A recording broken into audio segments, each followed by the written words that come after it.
Bismillahirrahmanirrahim. Alhamdulillahilladzi khalaqal khalqa li hikmah wa khalaqana lil ibadati wal ma'rifah. Ashhadu an la ilaha illallah wahdahu la syarika lah wa ashhadu anna sayyidana Muhammadan abduhu wa rasuluhu ila jami'il ummah. Allahumma salli wa sallim wa barik ala sayyidina wa habibina Muhammadin kashifil ghummah wa ala alihi wa ashabihi wa zurriyatihi wa atba'ihi ila yaumil qiyamah, amma ba'du. Yang kita hormati dan kita cintai para habaib dan para alim ulama, para muhibbin, hadirin hadirat rahimakumullah. Alhamdulillah, segala puji bagi Allah. Kita haturkan syukur kita kehadirat Allah Subhanahu wa ta'ala yang telah mengumpulkan kita dalam zikrullah dan kalimah thayyibah lainnya. Semoga Allah mengumpulkan kita selalu dalam kebaikan dan takwa. Amin ya rabbal alamin. Salawat dan salam kita haturkan kepada baginda kita, junjungan kita Nabi besar Muhammad sallallahu alaihi wasallam, dan seluruh keluarga, para sahabat, zuriat dan pengikut beliau sampai hari akhir nanti. Para muhibbin rahimakumullah, al-hikmatu tsaminah minal hikamil ataiyah. Qala al-imam Ahmad bin Athaillah as-Sakandari rahimahullah wa nafa'ana bi ulumi. Hikmah yang ke-8 daripada al-hikam al-ataiyah. Berkata pengarang Al-Imam Ahmad bin Athaillah as-Sakandari rahimahullah, idza fatahalaka wijhatan minat ta'arruf fala tubali ma'aha an qalla amaluk fa innahu ma fatahaha alayka illa wa huwa yuridu an yata'arrafa ilaik. Alam ta'lam anna ta'arrufa huwa muriduhu alaik wal a'malu anta muhdiha ilaih wa aina ma tuhdihi ilaih mimma huwa muriduhu alaik. Artinya, apabila Allah membukakan bagi engkau satu pintu daripada ma'rifah, apabila Allah membukakan bagi engkau satu sisi, satu jalan daripada ma'rifat, maka janganlah engkau heran besertanya itu bahwa sedikit amal engkau. Bahwasanya Allah tidak membukakan itu pintu ma'rifah bagi engkau, melainkan bahwa Allah ingin memperkenalkan kepada engkau. Apakah engkau tidak tahu bahwa memperkenalkan itu adalah Allah yang mendatangkan atas engkau, sedangkan amal-amal ibadat itu engkau yang mempersembahkannya kepada Allah? Manakah yang lebih mulia, sesuatu yang kau persembahkan kepada Allah dibanding sesuatu yang Allah datangkan atas engkau? Tentu lebih mulia yang Allah datangkan kepada engkau itu. Ada manusia yang ingin ma'rifat kepada Allah, sehingga orang ini berusaha sedemikian rupa agar bisa ma'rifat itu. Segala macam amal daya upaya dipersembahkannya untuk Allah, dengan harapan Allah bersedia berkenalan dengan dia. Ada sebagian manusia yang hanya punya sedikit amal, tetapi Allah yang ingin berkenalan kepada manusia itu. Allah yang ingin mengenalkan dirinya kepada hamba itu. Janganlah amal yang sedikit tadi dianggap heran, dianggap aneh. Manakah antara dua itu yang lebih mulia, yang lebih afdal? Tentu yang Allah ingin memperkenalkan dirinya kepada hambanya tadi, itu yang lebih utama.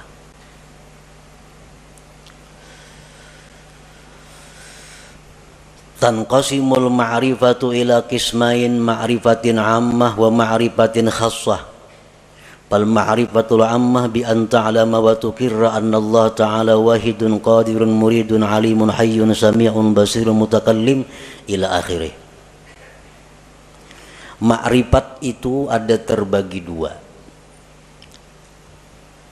Satu, ma'rifat yang umum. Yang kedua, ma'rifat yang khusus.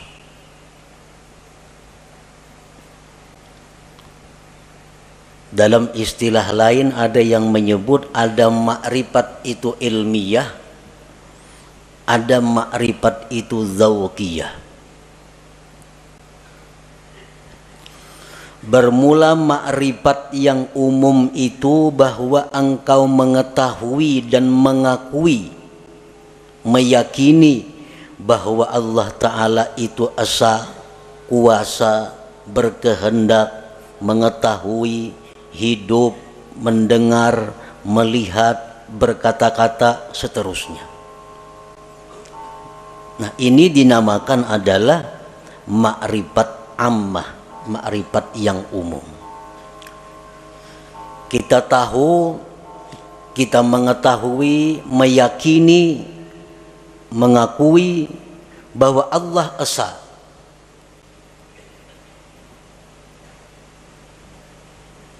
Dan keyakinan kita itu kada bisa diganggu. Siapapun yang mengganggu, tetap kita yakin bahwa Allah itu esa, kuasa, berkehendak, dan seterusnya.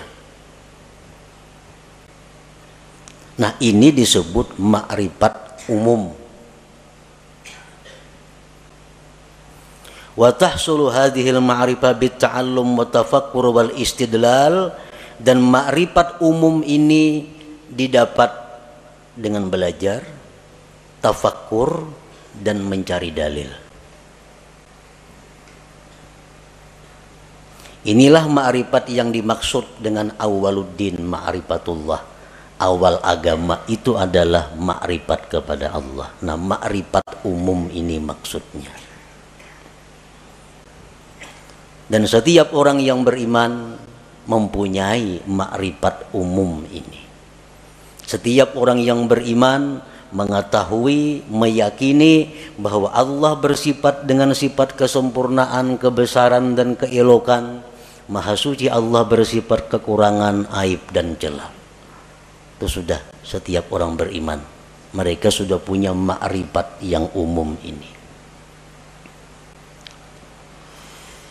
Wal ma'rifatul khassah. Nah, ma'rifat khusus. Ma'rifat khusus inilah yang dikatakan oleh para ulama sufi.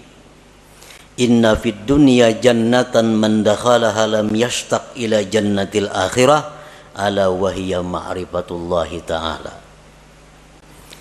Di dalam dunia ini ada surga. Di dalam dunia ini ada surga. Siapa yang masuk ke dalam surga itu, dia tidak ingin lagi kepada surga akhirat. Surga apakah yang ada di dunia itu? Ialah ma'rifatullah, ma'rifat kepada Allah. Nah, ini ma'rifat khassah, ma'rifat dzauqiyah ngarannya, bukan ma'rifat ammah tadi. Apa yang dikatakan oleh Al-Habib Al-Qutub Abu Bakar Al-Adani Al-Idrus, man arafallah safalahul aish wa tabat lahul hayat. Barang siapa yang ma'rifat kepada Allah, maka hidupnya dipenuhi dengan kebahagiaan dan kesenangan. Nah, ini ma'rifat yang khassah ini maksudnya. Ma'rifatullah yang khusus ini.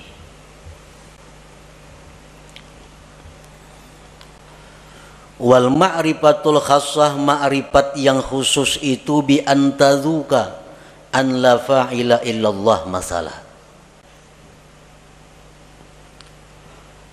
bahwa engkau merasakan bahwa tidak ada yang berbuat itu melainkan Allah. Contohnya itu umpamanya kita mengetahui, kita meyakini bahwa tidak ada yang berbuat melainkan Allah, tapi kita hanya ingin tahu dan yakin bahwa la fa'ila illallah, tidak ada yang berbuat selain Allah, yang lainnya kada punya daya upaya.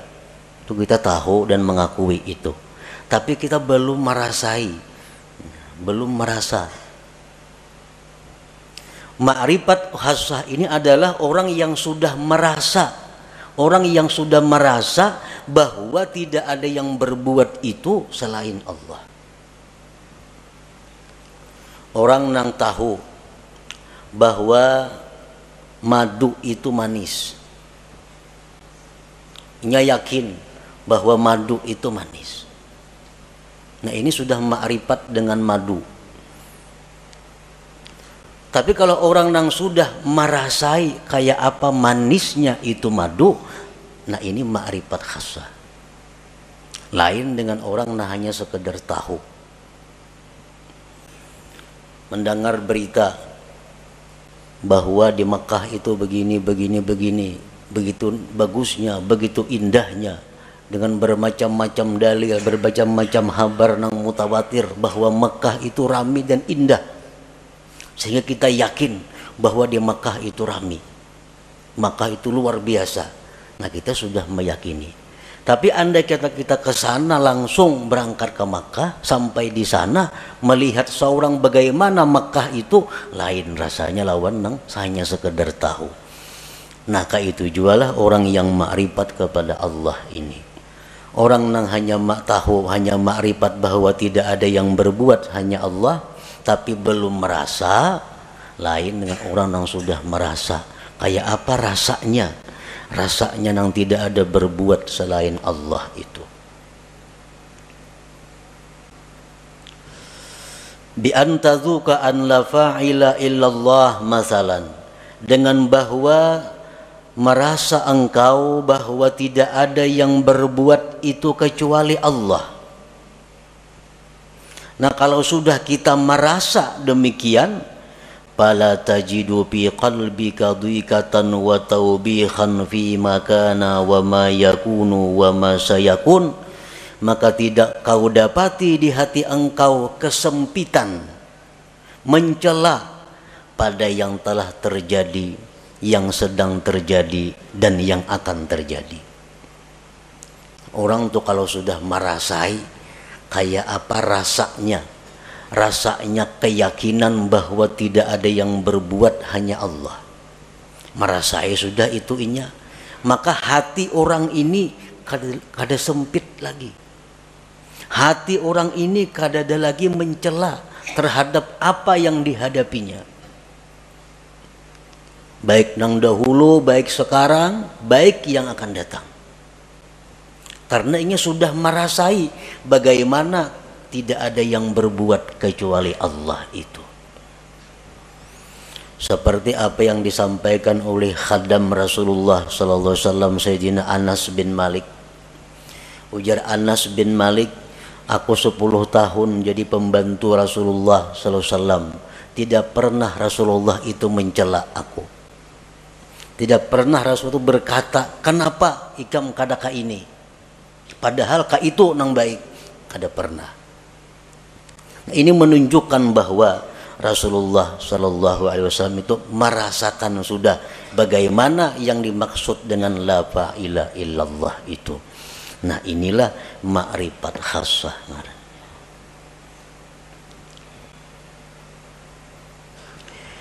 Wa yumkinu ayyarqal insana ila sa'idi hadhihi al-ma'rifah min ahadi tariqain la thalitha lahuma. Kita bisa mendapatkan ma'rifah khassah ini melalui 2 jalan, tidak ada jalan ketiga. Kayak apa kita supaya bisa merasai nang keyakinan kita la ilaha illallah. Jangan hanya sekadar habar, jangan hanya sekadar yakin mengakui, tapi rasai. Nah, rasai kayak apa? Yang tidak ada berbuat kecuali Allah itu. Nah, supaya bisa merasai itu ada dua jalannya.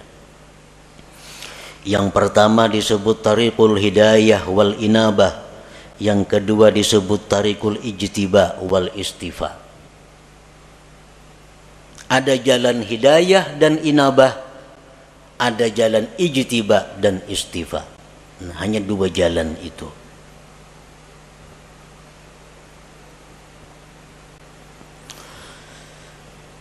Fatariqul hidayah wal inabah tariqun tawilun syaq. Bermula jalan yang pertama, hidayah dan inabah, itu jalan yang panjang lagi sulit. Panjang lagi sulit. Arti panjang tuh mungkin 10, 20, 30 tahun kita menjalani hanya terasai kayak apa nang maksudnya la ilaha illallah.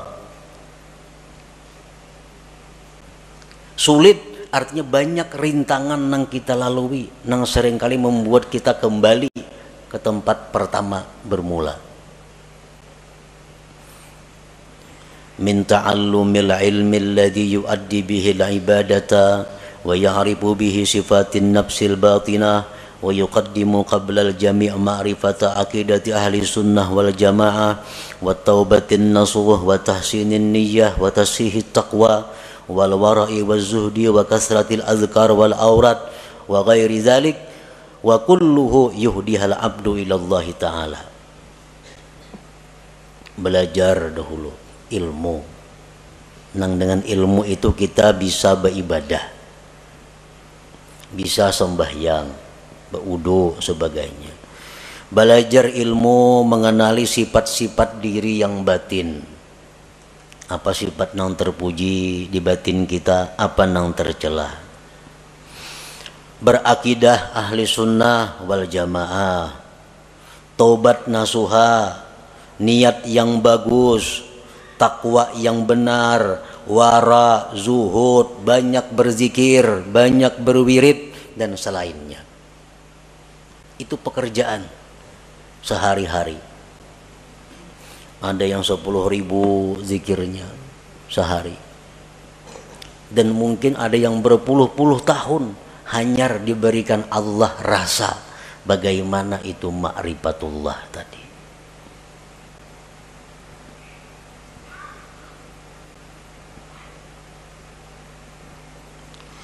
Wa amma tariqus tsani, adapun jalan yang kedua, tariqul ijtiba wal istifa, fayakunul bad'u minallah ilal abdi.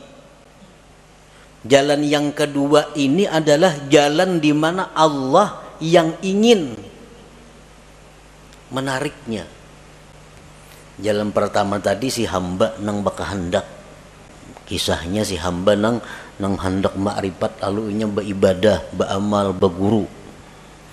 Nah, nang kedua ini adalah Allah yang ingin menariknya.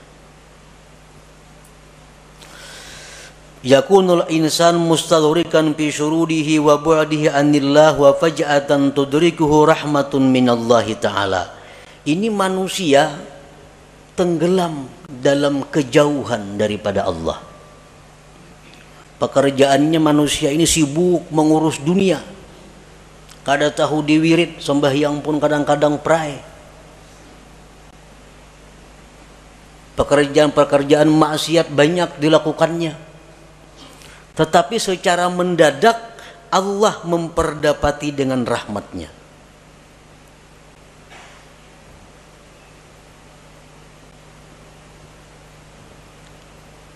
Begitu Allah memberikan rahmat kepada orang ini, maka orang ini langsung dirasakan Allah bagaimana rasanya ma'rifat kepada Allah itu. Banyak tokoh-tokoh yang terkemuka yang melalui jalan yang kedua ini, seperti Fudail bin Iyad, Malik bin Dinar, Utbatul Gulam dan lain. Orang yang dulunya sesat, dulunya jahat, tetapi Allah dengan rahmatnya secara mendadak mengejutkan, menarik orang ini. Seperti Fudail, kita mendengar tahu kisah Fudail bin Iyad, orang yang kehidupannya hanya jadi perampok di tengah jalan. Perampok di tengah malam, satu hari hendak menaiki rumah kekasihnya. Begitu naik ke rumah kekasihnya, mendengar ada orang mengaji Al-Quran yang ayatnya alam ya'ni lilladzina amanu an takhsha'a qulubuhum li dzikrillah. Begitu ayat itu masuk ke pendengaran Fudail, Fudail terjatuh. Nah, setelah itu Fudail tobat, langsung ditarik oleh Allah Subhanahu wa taala, dirasakan bagaimana ma'rifat kepada Allah. Akhirnya Fudail menjadi salah seorang aulia besar pada masanya itu.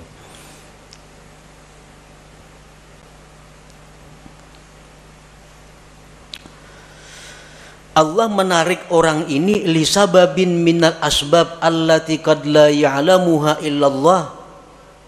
Allah menarik orang ini karena ada sebab yang kadang-kadang sebab itu hanya diketahui oleh Allah.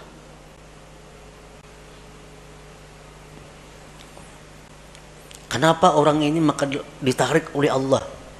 Dalam waktu detik dirasakan makrifat kepada Allah. Sedangkan yang satunya berpuluh-puluh tahun berzikir kepada Allah belum dapat rasa makrifat itu. Nah, jalan yang kedua ini disebut tarikul ijtiba wal istifa. Nah, para muhibbin rahimakumullah, ada beberapa sebab yang dengan sebab itu ada kemungkinan, ada harapan satu saat ditarik oleh Allah manusia ini, walaupun dia dalam keadaan bergelimang dengan dosa. Pertama, dengan sebab ilmu. Orang ini pada dahulu mengaji, sekolah pesantren, ke majelis taklim, bertahun-tahun udah mengaji demikian, pesantren tamat sekolah, timbul ke kampung bulik buntat, nah, minum arak, berjudi, berzina, pekerjaan. Nah, tamatan pesantren nih. Nah, orang seperti ini pada akhirnya satu saat ada kemungkinan ditarik oleh Allah dengan cara seperti tadi, berkat ilmu yang dia pelajari selama sekian tahun dahulu kala itu. Nah, bisa kena orang ini jatuh sakit, nah, sadar, insaf, dirasakan oleh Allah bagaimana orang yang makrifat kepada Allah itu. Nah, sebab ilmu. Jadi menuntut ilmu ini kada ada ruginya, tak amalakan kah, kada kah. Pokoknya bila ilmu tuh ada keuntungan. Ada keuntungan. Yang kedua, as-sakha, pemurah. Pemurah. Orang ini macam-macam maksiat dilakukannya, tapi pemurah. Pemurah itu dalam arti agama lain dengan arti adat. Ini pemurah dalam arti agama, artinya orang yang menyumbangkan kekayaannya di jalan yang benar. Ada orang sakit dibantunya, ada orang kesusahan dijulunginya duit, ada orang saleh diberinya duit, ada orang ini dikasihnya duit. Pemurah. Padahal kelakuannya sembahyang tapi sembahyang orangnya, berjudi mau, minum arak mau. Nah, orang ini satu saat nantinya ada harapan kada pasti juga, ada harapan bisa ditarik oleh Allah. Nah, bisa ditarik dengan pemurahnya itu.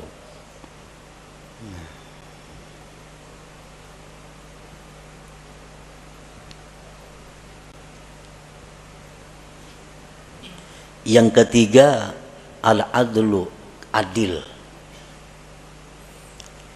Ini seorang pejabat. Seorang pejabat ini bergelimang dengan dosa. Macam-macam dosa dilakukannya. Tetapi satu orang ini, dia adil. Sewaktu ia menjabat, di matanya sama, semua adalah rakyat. Baik anaknya, baik bininya, mintuhanya, iparnya, kamanakannya, semuaan rakyat sama. Kadang-kadang mesti diutamakannya. Kalau panggil ini minantuku utamakan kadada. Ini ipar kadada. Semuaan rata di matanya rakyatnya. Nah, orang ini waktu menjabat adil. Padahal kelakuan lain-lain banyak maksiat dilakukannya. Nah, berkat inya adil sewaktu menjabat itu, orang ini ada harapan suatu saat akan ditarik oleh Allah, dirasakan bagainya kepadanya ma'rifatullah itu.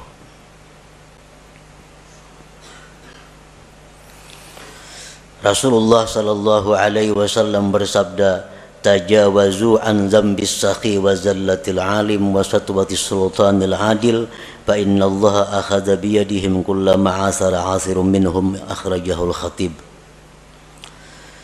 Ujar Nabi kita, maafkanlah kesalahan orang-orang alim, orang-orang pemurah, raja-raja, penguasa-penguasa yang adil itu.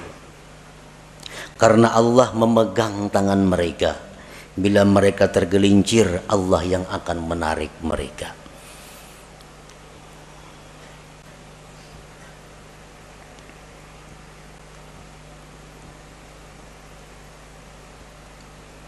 Yang keempat, suhbatus salihin.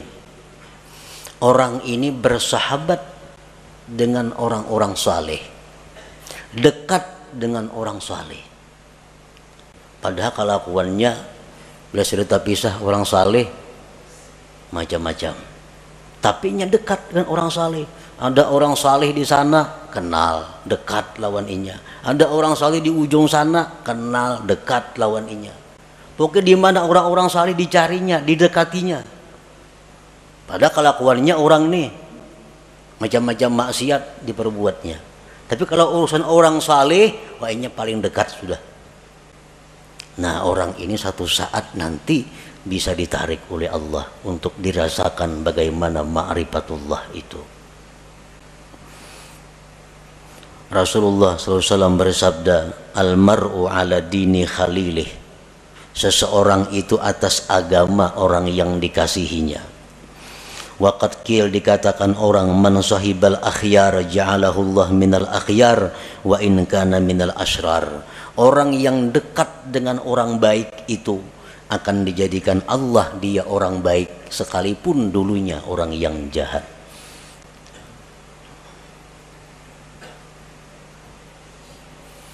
Yang kelima, mahabbatus salihin. Cinta kepada orang-orang saleh atau dicintai oleh orang saleh. Inya ini katuju lawan orang-orang baik, hormat lawan orang-orang baik, cinta lawan orang-orang baik. Atau orang ini kada tahu manahu, cuma orang-orang saleh katuju lawan inya. Nah, orang-orang ahli zikir katuju lawan inya. Orang-orang ahli salawat katuju lawan inyan itu, dikatujui oleh orang-orang baik. Nah, maka orang itu ada harapan nantinya akan ditarik oleh Allah Subhanahu wa ta'ala. Selanjutnya lagi, kasratus salah ala Nabi sallallahu alaihi wasallam. Banyak bersalawat lawan Nabi. Orang ini pemabuk, penzina, penjudi, tapi dalail seminggu sehatam.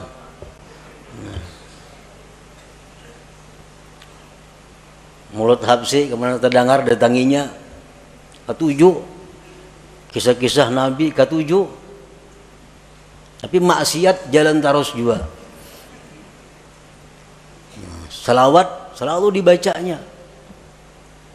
Nah, orang seperti ini ada juga harapan satu saat kaina dikembalikan oleh Allah, ditarik dan dirasakan ma'rifatullah itu. Di antara sebabnya lagi nasabun thayyib, keturunan yang baik, aba'u sulaha, abah-abah kakek nenek orang-orang saleh. Datuknya ke abah hari orang wali. Nah, ke atas pada datuk lagi. Yang 7 turun sudah orang wali bahari sidin itu. Nah, cucu-cucunya ini ada yang nakal macam-macam. Tapi akhirnya kayaknya bisa ada harapan cucunya itu insaf dan ditarik oleh Allah Subhanahu wa taala berkat doa-doa daripada orang-orang dahulu, kakek moyang nenek moyangnya itu. Nah, jadi itu bagian daripada sebab-sebab yang dengan sebab itu Allah menarik seseorang ini menjadi kekasihnya dan dirasakannya bagaimana ma'rifat kepada Allah Subhanahu wa taala itu. Nah, para muhibbin rahimakumullah,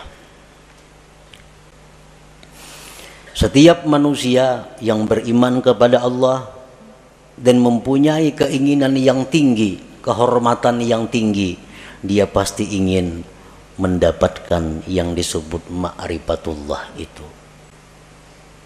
Bagaimanapun kelezatan yang ada di dalam dunia, bagaimanapun ada kemewahan yang ada dalam dunia, bagaimanapun keindahan yang ada dalam dunia, kalau seseorang itu sudah merasakan bagaimana ma'rifatullah, ma'rifat kepada Allah itu, maka semuanya akan hilang. Kada akan bisa dibanding dengan bagaimana indahnya, lezatnya, bahagianya orang yang ma'rifat dengan Allah itu. Nah, sebahagian manusia ada yang berusaha untuk berkenalan dengan Allah. Sebagian manusia ada yang Allah menarik untuk berkenalan dengannya. Yang pertama disebut suluk, yang kedua disebut jazab ngarannya. Kedua-duanya itu adalah mulia. Kedua-duanya adalah sesuatu jalan yang terpuji. Sebagian ulama ada yang mengatakan bahwa yang ditarik oleh Allah itu lebih afdal daripada orang yang menjalani jalan suluk atau jalan hidayah wal inabah tadi. Nah, para muhibbin rahimakumullah, mudah-mudahan Allah Subhanahu wa taala membukakan hati kita pintu ma'rifah kepada Allah Subhanahu wa taala sebelum akhir hayat kita. Ila hadratin Nabi sallallahu alaihi wasallam, al-Fatihah.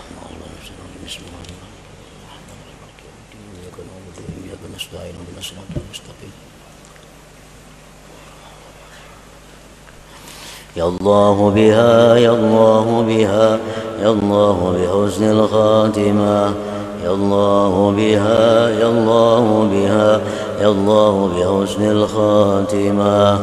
Ya Allah biha, ya Allah biha, ya Allah bi husnil khatimah. Wa ya ayyuhar rajun minhu syafa'atan sallu alaihi wa sallimu taslima. Allahumma